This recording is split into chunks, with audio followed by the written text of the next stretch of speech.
दक्खनचा राजा श्री ज्योतिबा केदारलिंग ज्योतिबाच्या यात्रेच्या अनुषंगाने आज आढावा बैठक या ठिकाणी झाली. 1 एप्रिल 2026 रोजी ज्योतिबा देवाची यात्रा आहे आणि दरवर्षीप्रमाणे साधारणतः 8 ते 10 लाख भाविक यात्रेच्या दरम्यान येत असतात.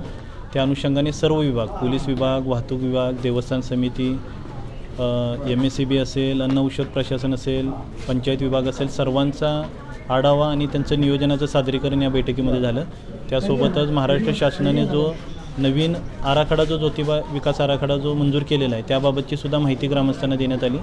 तर चांगल्या पद्धतीचं नियोजन यात्रेच्या अनुषंगाने झालेलं आहे. भाविकांना पिण्याच्या पाण्याची व्यवस्था असेल, शौचालयाची व्यवस्था असेल, अन्नछत्राच्या माध्यमातून सुविधा असतील, दर्शन रांगेमधलं योग्य व्यवस्थापन असेल, तर अशा सर्व व्यवस्था चांगल्या पद्धतीने केलेल्या आहेत. आणि माझं ज्योतिबाच्या सर्व भक्तांना, देशभरातून महाराष्ट्रभरातून येणाऱ्या सर्व भक्तांना या यात्रेला येण्याबाबतची विनंती आहे. आणि यात्रेला आल्यानंतर त्यांना सर्व सुविधा पुरवण्याच्या अनुषंगाने सर्व व्यवस्था देवस्थान समितीमार्फत केली जाईल. यावर्षी महत्त्वाचे आपण प्लास्टिकमुक्त यात्रा नियोजन करणार आहे, तर त्या अनुषंगाने सर्व सूचनांचं पालन येणाऱ्या भाविकांनी करावं.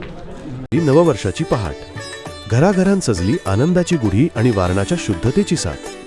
पुरणपोळीचा नैवेद्य आणि वारणा श्रीखंडाचा गोडवा.